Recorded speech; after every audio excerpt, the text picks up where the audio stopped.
This week on The Real Housewives of Beverly Hills. Liked being approached that way. But here's the thing, Amanda, you can't be in charge of how people want to respond. So that's an adult thing to understand. You don't ever set boundaries with people around how they can and can't speak to you? Well, how am I? Yo, what is up, everybody? Welcome back. Today we're going to be recapping the new episode of The Real Housewives of Beverly Hills, Season 15, Episode 8. Let's get right into this.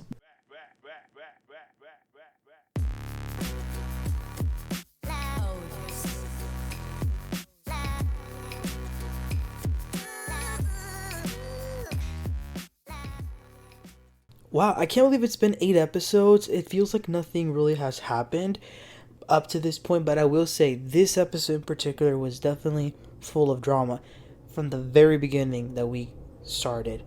Because last week, remember, we ended on a cliffhanger. The whole group was out celebrating Dorit and Erika's birthday. They're at this restaurant. Dorit and Amanda then had a back and forth about the situation that happened at Rachel's house. So they're talking about that, and Amanda said, I want to make sure I go to dinner without being emotionally accosted. So Dorit and other people are like, whoa, what are you talking about accosted? So Amanda whips out her phone to look up the definition of accosted, since Dorit had such an issue with the word. And Amanda's like, yeah, I did feel accosted. Dorit says, I actually thought you were a really sweet girl, so I just felt hurt and disappointed to hear that you were saying things behind my back. Amanda says, you could have just asked me, but you actually came at me with accusations and aggression. And when I told you it was the anniversary of my son's passing, you didn't stop and you kept going. Dorit says, well, I didn't know. And Amanda says, yeah, but I told you. You still kept going. Amanda also mentions that all she really did was agree with Kyle, because Kyle also thinks the same thing. They just agreed. So Dorit pretty much says, well, Kyle has known me for a long time, you haven't, I'll deal with that when I do, which I can get that, but honestly, I've said it and I'll say it again, what both Kyle and Amanda said isn't that bad. Dorit saying, oh, maybe your words can be used against you, the damn police says that to you. If you're talking a lot, it can be used against you. That's actually trying to help you, lady. But if you want to keep talking, then let it be. But when your words come back to bite you, then that's on you. But they keep going back and forth. Dorit says, you were talking behind my back. You were talking about my situation. So that's when Kyle says to Dorit, well, listen, I do feel the same way as she does. When we were at Jennifer Tilly's house, you did say some pretty strong things about PK. And my whole thing is, like, why poke the bear? It's going to get back to him. Dorit then goes off on Kyle. What are you talking about? I didn't have strong words for him. I had strong words about what I'm feeling. Don't say that. And then Kyle's like so annoyed. And she's like, do you remember when we had a dinner and I told you it maybe wasn't such a good idea to talk about the father of your kids? And Dorit says, yeah, you told me that. And clearly you're sharing it with other people too. So yes, I can remember. Kyle says, I just don't want it to be more complicated for you down the road. I'm not bashing you. I don't want you to create more problems for yourself. That's it. Rachel then gets in there and says, no one should be judging anyone. We have children. We have businesses. We're always told to take the high road. But sometimes we need to vent. And when we vent to our friends, we don't want to hear them say that we shouldn't be saying this. We just want them to understand us and we just want to be listened. Okay, that is true. I can agree to that, but only to a certain extent. If you are venting to me as your friend, then yes, you can vent to me. I'll hear you. I'll let you get it out your system once, maybe twice. But once it has been a while now, and I can see that your venting can cause detriment to you, then it is my responsibility as a friend to tell you to stop. And I also think that this situation itself, it's a whole other layer with the fact that Dorit is saying all of this publicly on a reality TV show. So it's being broadcasted. That is a whole other thing that also adds another layer. But yeah, that's Rachel's whole point, which Dorit obviously agrees with Rachel. She then says to Kyle, oh, and by the way, Kyle, what you have kicked up and started is actually what's going to come back and kick me in the ass. Kyle says, you need to calm down. Like, you're mad at her, you're mad at me, you're mad at your situation. And Dorit says, oh, really? So now you're going to act like Sutton did last year? I'm allowed to have emotions, Kyle. And then Kyle says, I am too. And Dorit says, okay, and do you want me to say to you to calm down when you're having those emotions? I won't do that because I'm not going to minimize your feelings. Kyle says, I think you're being very angry and aggressive. Dorit says, you know what? I'm shocked that after what Rachel just said, it wouldn't just land on you to change your mind. And Kyle says, no, it didn't, because I don't feel like that. Dorit says, PK is talking to all of his friends. Is he protecting me? Is he watching what he's saying? Kyle says, I don't know what he's doing. I don't care. I care about you. And Dorit says, you know exactly what he's saying, okay? Because you speak to Mauricio, and Mauricio knows what PK is saying. And Kyle's like, oh my God, can you let me talk? Like, don't interrupt me. So Kyle's explaining that all she knows is that Mauricio, yes, he talked to PK, and PK is saying that things are completely opposite to how Dorit is describing the situation.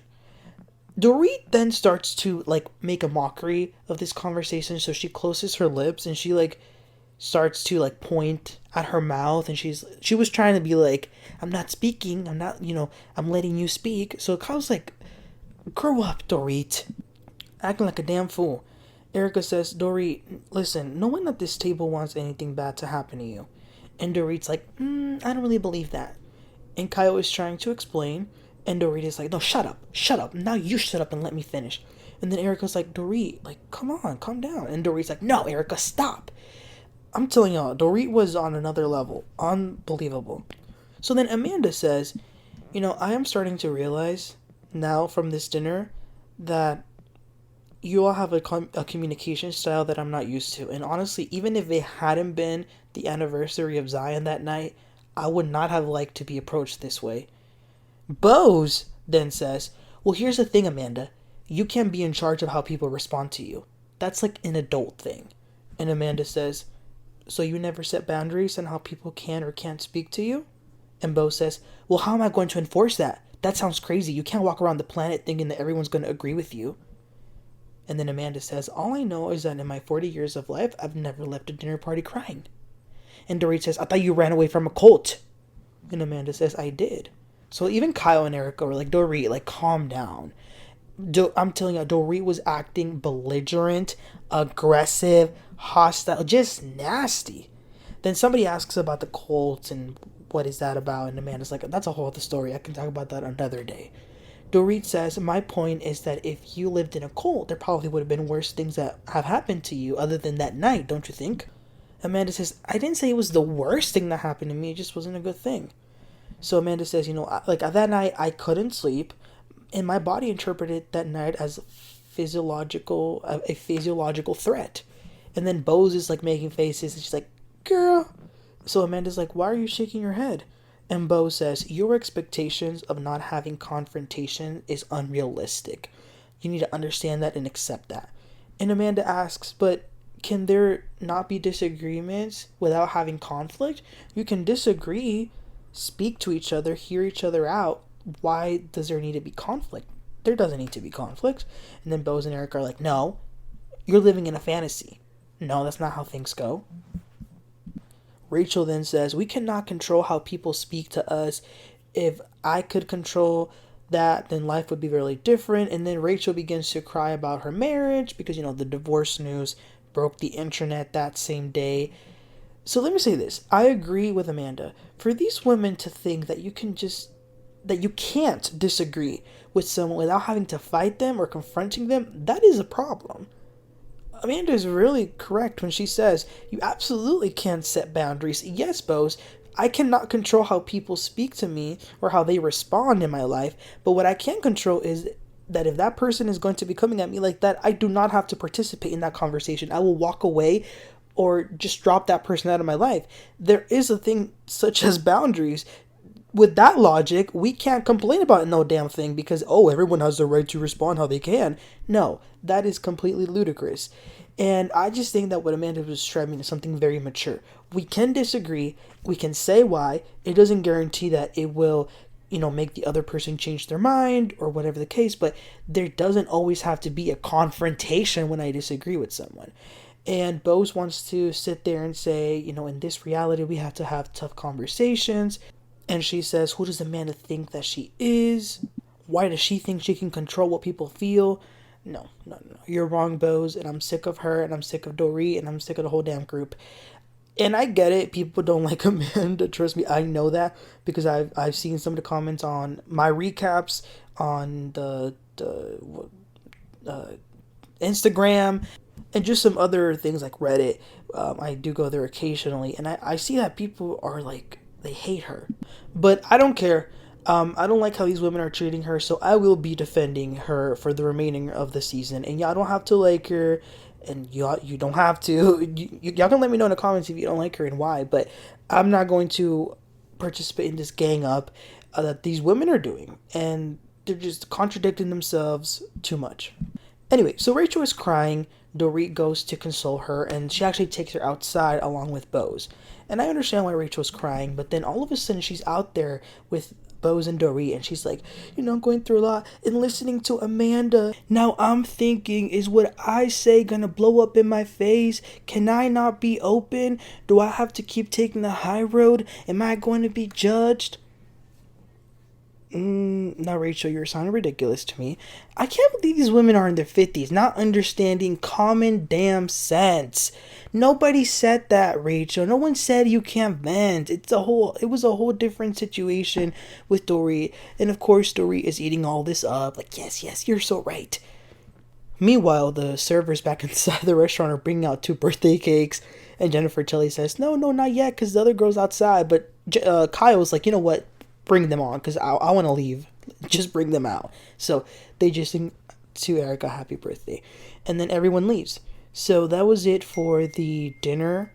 And yeah, that was definitely very dramatic.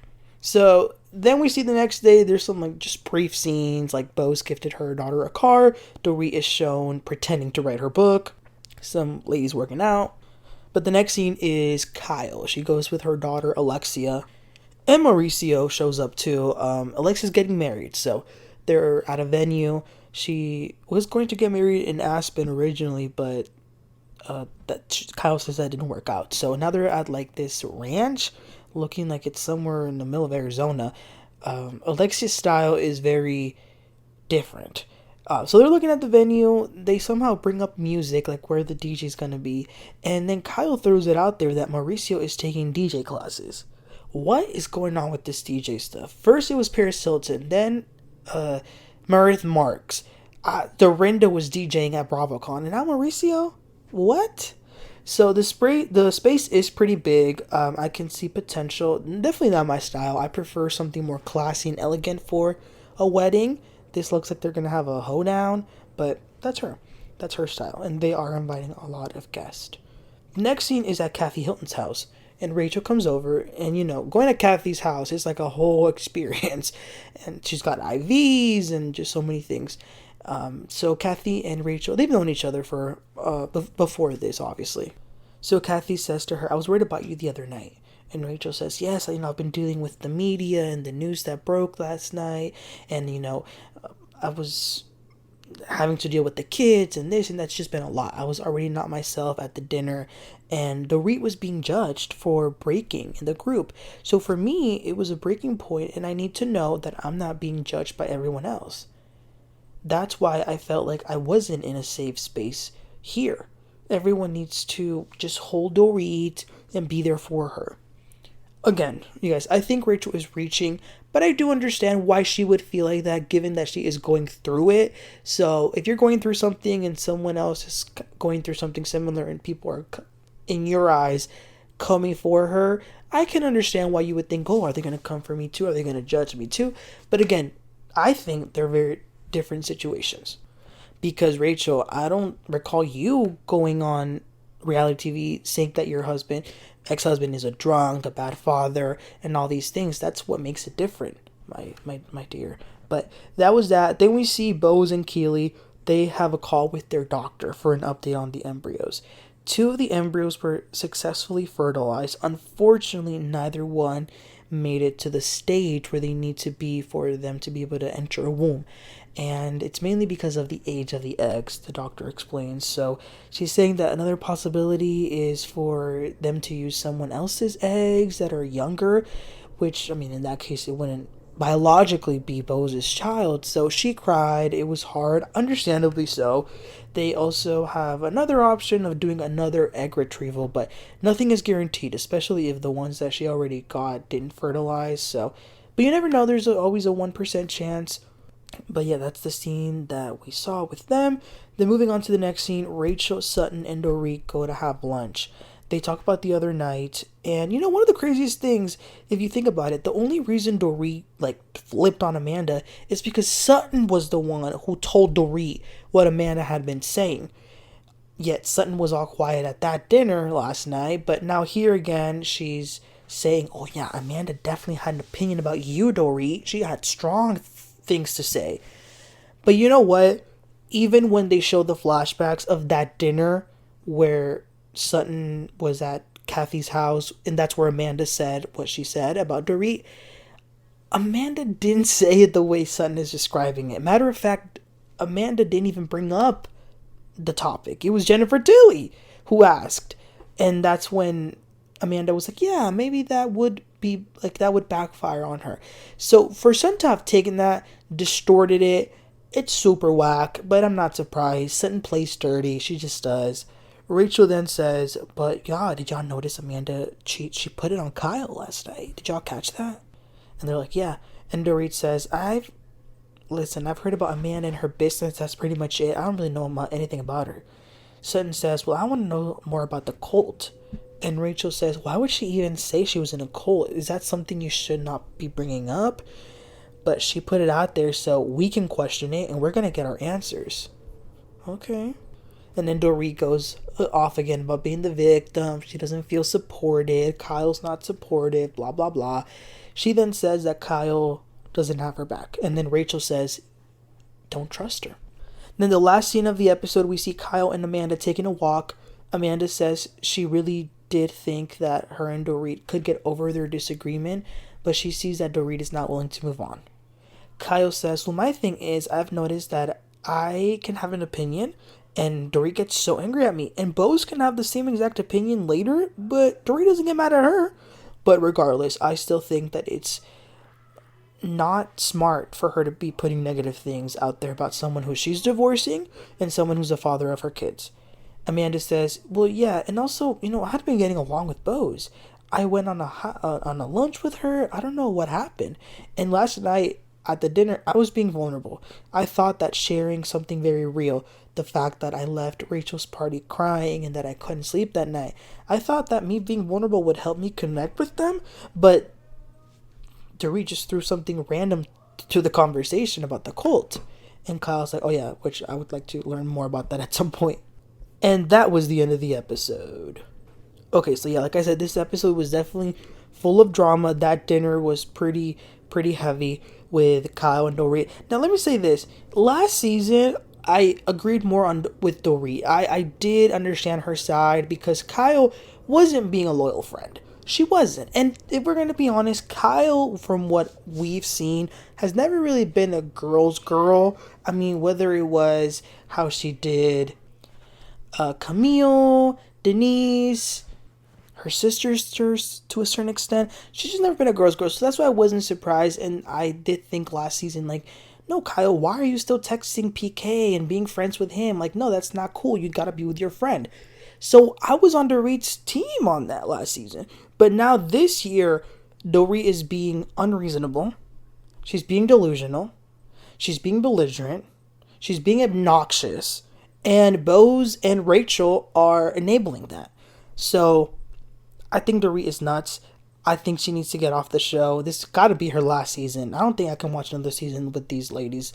There's got to be some sort of reboot.